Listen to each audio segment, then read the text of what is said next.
In this video we're going to talk about the Eternals, the upcoming MCU film, Stranger Things 4 and Star Trek Bridge Crew on the PS4. I'm Chris from ageofnerd, let's get started.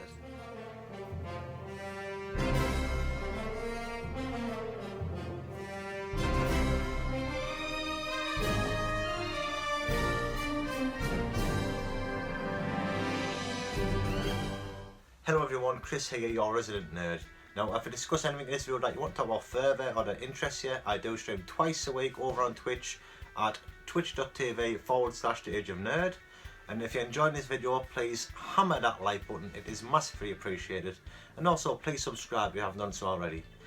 Now, you may notice I'm in a different angle, I am stood up.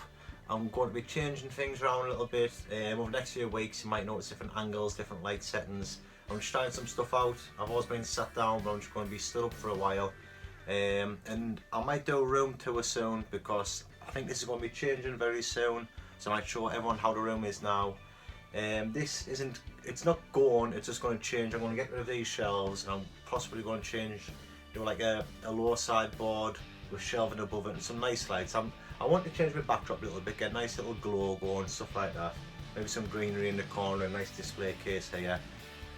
Just for videos like this where I'm streaming, just a more mood setting instead of really bright lights and going like this. So keep your eyes out and see what happens in the future. We'll see how we progress through it. If this won't happen overnight, this will be a steady progression over weeks and months. So I'm just going to try different angles out as different videos go on, and we'll see how we go. So let's jump into the first topic. The Eternals, the MCU film, which is going to be released towards the end of the year. I'm really looking forward to this actually. I don't know what to expect from it. I don't know much about the Eternals. But what's got really hyped is the Celestials. There has been a poster released, like a screenshot. It's not a screenshot, it is like a promotional poster of the film. And it just shows 4 massive Celestials walking on a planet. And the Celestials are really what I love about the cosmic side of like Marvel, you know what I mean? That's I absolutely love Thanos and the Infinity Stones, and Infinity Gauntlet is one of my favourite MCU, Marvel comics, not the MCU. I read that long before the MCU, but it's incredible. And the Celestials are one of the unknowns. There's very little known about them. I mean, in the MCU alone, we've seen a video of one destroying the planet with the Power Stone. Nowhere is a giant head of a Celestial, and of course our Ego, the planet, was a Celestial, which I wasn't very happy about, to be honest. I don't know why they made him a Celestial, because he's very different to how they are portrayed. But anyway, that's a very little known, so I'd love to know the MCU take on the Celestials, because in the comic books they are like the oldest beings. Without getting too technical into it, basically our universe we live in now is like the second or maybe the third iteration of the universe. The very first universe consisted of one entity, one being entity on his own, and he created 2 races, one being the Celestials and one being another race, and there was a civil war and all broke out, and it tore the universe as smithereens. What was left of it joined together, create eternity. It's all very, very mind-boggling and hard to follow, and it's incredible. I love that kind of stuff. But basically the Celestials were created before this universe existed, and then now as it's gone on, they kind of are responsible for creation on a lot of planets. So they would go to these planets and they would, like, when you were in infancy, they would do tests on them, and they would like create like Eternals, Deviants, and leave normal beings as well, which on our planet was the humans. But they were also responsible for creating the mutant gene and the X-Men and stuff like that. And obviously every so hundreds and thousands of years it would come back and it would see how the planet's getting on, and it would decide whether they were worthy to carry on and stuff like that, you know what I mean? They were responsible for the sinking of Atlantis and stuff like that. And it's very mystical and not normal, and I'd love to see what MCU take is on it. And if they are going to be shown in the Eternals, it'll be really interesting to see if they're going to use that to introduce the X-Men into the universe, stuff like that, and all this kind of stuff. And it really opens up the doors to so much on the cosmic side of things as well as on the normal. And yeah, I'm just so excited to see. I mean, I'm excited for the Eternals, but mainly for see how much they incorporate of the Celestials into the Eternals. No, my luck, it'll be some backstory where you'll get a little 5-minute shot of them and seeing how they created the Eternals, and you'll never be seen of again. And I'll stand up and I'll storm out of the cinema in disgust. Then I'll come groveling, crawling back in to watch the film because I'm an MCU obsessive. Let's talk about Stranger Things. Oh, I have just binged it. We have just finished binge watching series 1 to 3, me and the wife, and yeah, it was incredible. I've been wanting to watch it for quite a while actually, but I didn't know if it would be the wife's cup of tea. And not so long ago there was a clip down the rounds on all the social media sites, and it was of Dusty and Susie singing The Never Ending Story, and the wife loved it. She showed us it and she was like, and I was like, oh, that's off a program called Stranger Things. I didn't know, I just knew they were off that. So we're like, we can watch it if you like.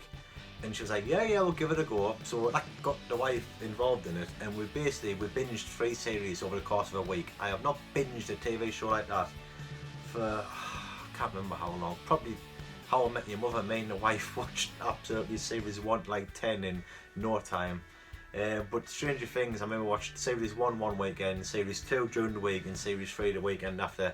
I think I took 6-7 nights watching 4 episodes a night, and it was incredible. And like you said, the best bit was though, the bit the wife wanted to see was actually shown in like the last 10 minutes of the last episode of series 3, where Dusty and Susie sing Never Ending Story. So we basically watched the whole thing just so we could enjoy that moment, and it did not disappoint. It was fantastic, like you're saying, and we both absolutely loved it, and we really invested. We cannot wait for series 4.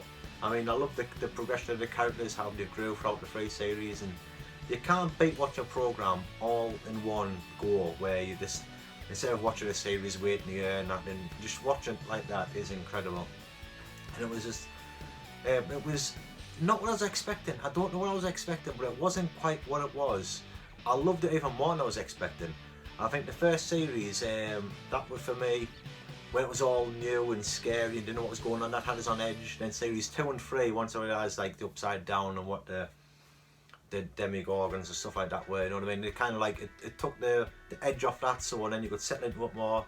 I did think series 2 was a little bit slow. There's a couple of episodes there where nothing really happened, but then series 3 picked up again and it was fantastic. I loved the progression.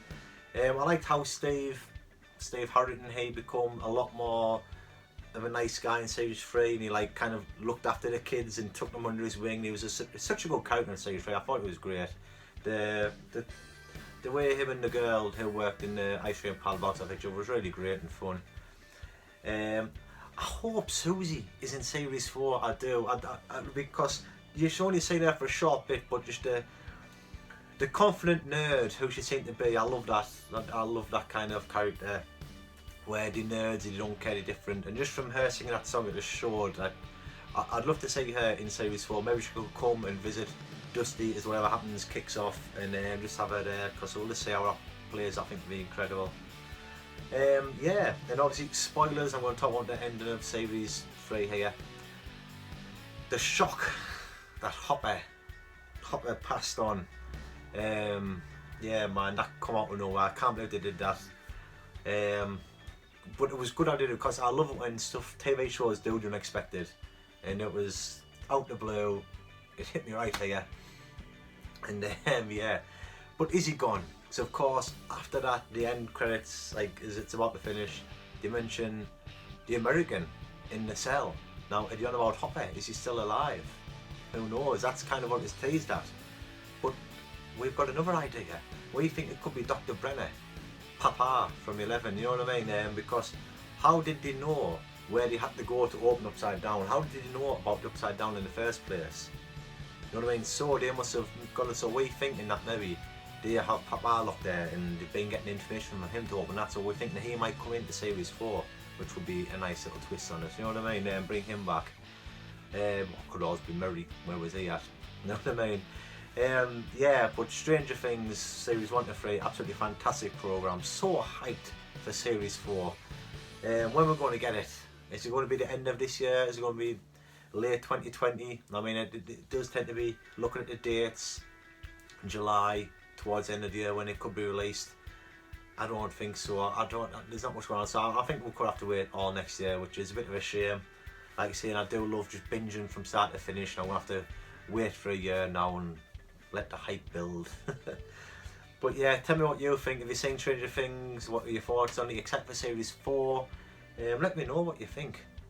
And finally, Star Trek Bridge Crew PSVR. This game, my word. It's terrible but fantastic. I can imagine if you play this game on your own, single player, either in VR or 2D, I can imagine it being pretty bad, because it's pretty much just a simulator, and you can either be captain, you can be engineer, navigator, or tactical, and it's pretty much just a simulator. It's just a button presser, you know what I mean, either forwards, backs, you fire your weapons, and it is a pretty basic PS2 graphics PSVR game. But the magic of this game is, if you play this with 3 other friends in VR, this game absolutely just turns a corner and becomes fantastic. It does. Just for the hilarity of being with your mates and arguing over different stuff. We've been getting a squad together. There's been me, my fellow Retrohead Gav, Kev Wolford 123, and the wizard with a Soldier 9 that is Argan, Simon Locke. And honestly, we've had 2 sessions on it now, and both times just hilarity ensues every time. We take turns playing it, and obviously you get the captain trying to give orders out, and everyone's just arguing on, not listening. Someone who was on tactical is firing torpedoes when he shouldn't be. On my first score, literally, we transport some people off a ship. So the ship was empty, and I thought, should I blow the ship up? So I fired a torpedo up, my shields were down, we were too close to the ship, and the whole ship nearly blew up. There was fire and smoke and sparks for the rest of the game, and I've never heard the end of it, you know what I mean? But yeah, and it's just hilarious. I do totally recommend, only if you've got friends. I can imagine if you're with randoms and all, it might be a bit boring because you're trying to play the game proper and stuff like that. But if you're with 3 friends, a full squad, taking turns on different roles, it's absolutely hilarious, and it's just a good game. And the thing is, you actually sat on a spaceship and you're in different poses, so you spin around in your chair and like, what am I doing next, Captain? And it's after it sounds, VR will always make me smile. It really will, no matter what I play. I still can't believe that that's what we're gaming as now. You put your headset on and you're on a starship through space, and I will never get sick of VR. I don't know. Every time I play it, I'm smiling from ear to ear. It is a fantastic just step forward in gaming, if you ask me. It really is. Yeah, so I highly recommend, if you can get yourself a team together, get yourself Star Trek Bridge Crew on PSVR. And that is it. I just want to thank you all for watching. If you would like, please leave a comment in the comment section down below, or if you'd like to discuss things even further. Like I said earlier, I do stream twice a week over on Twitch. Link for that will be in the description down below, and I shall hopefully see you all in the next video. Bye.